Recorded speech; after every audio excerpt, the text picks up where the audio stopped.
गीतेतली एक विशेषता सांगून जातो, ततस्वेते हयैर्युक्ते महती संदने स्थितो. 3 प्रकारचे घोडे असतात.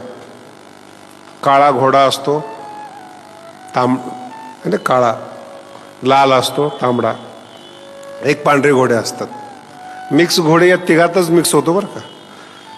पांढऱ्या घोड्यामध्ये काळे ठिपके असतात, लाल घोड्यामध्ये काळे असतात, पण हे रंग 3च असतात. हे प्रतीक आहे. अर्जुनाच्या घोड्याचा रंग पांढरा आहे. तथा श्वेतैर हयैर्युक्ते, श्वेतैर पांढरा रंग आहे. आणि 14व्या अध्यायामध्ये पांढऱ्या शब्दाचा अर्थ ज्ञानोबा सांगतात. पांढरा गुण हा सत्वगुणाचं प्रतीक आहे आणि सत्वगुणी माणूसच या जगात ज्ञानी असतो. शब्दांकडे फक्त लक्ष द्या तुम्ही. सत्वगुणी माणूसच या जगात ज्ञानी असतो. सत्वात संजायते ज्ञान.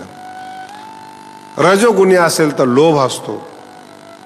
तमोगुणी माणूस असेल तर चुका करतो, झोपतो, प्रमाद करतो, चुकीवर चुका करतो. आता हे जर तुम्हाला समजलं ना तर जगाचा उद्धार करण्याच्या भानगडीत पडणारच नाहीत. आपुली आपण करा. जर हे फिक्स केलेले ज्ञानोबारायांनी, तुकोबारायांनी, भगवंतांनी, सगळ्यांनी की कोणत्या माणसाचा उद्धार होतो, नाही त्याच माणसाच्या पाठीमागे लागून जमणार आहे का आपल्याला? मग इतरांपेक्षा आपला उद्धार करा.